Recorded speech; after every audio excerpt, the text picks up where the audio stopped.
আমি ইবাদত বন্দেগী না করতে পারি, আমার জীবনের থেকে আমার রাসূলকে বেশি ভালোবাসি।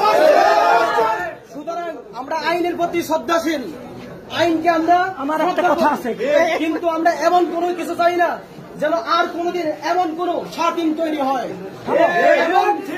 আমরা বলতেছি আইনের প্রতি আমরা শ্রদ্ধাশীল। আমরা এখানে যারা আছি আমরা শান্ত আছি, আইনের প্রতি আমরা শ্রদ্ধাশীল।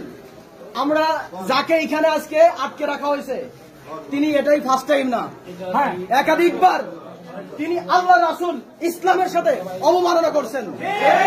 প্রশাসন যদি যথা উপযুক্ত বিচার না করে, আমরা আবার বলছি আমরা আইনকে শ্রদ্ধা করি, আইন শ্রদ্ধা করি, এমন কোন বিচার যেন আমরা এখান থেকে দেখতে চাই না যেই বিচার এখান থেকে আমাদেরকে ভুলাইয়া ফালাইয়া আইনের অগোচরে আল্লাহ রাসূলের এই ইজ্জতের সাথে যিনি কুটিক্ত করছেন এদের পথ উন্মোচন করে। এমন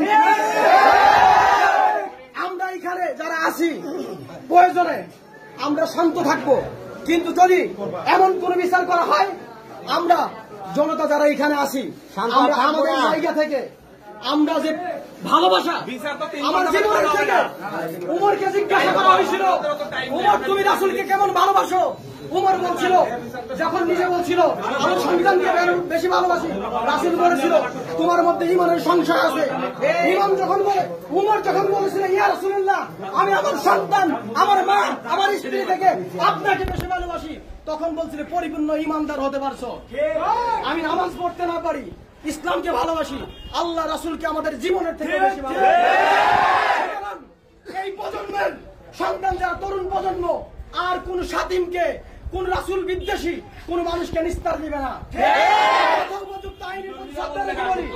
যদি কোন বিচার না হয় আমরা আমাদের রাসূলের ইজ্জতের সাথে আমরা নিজেদের বিচার নিজেরাই করবো। আমরা শান্ত থাকবো, আমরা আমাদের বিচার চাই।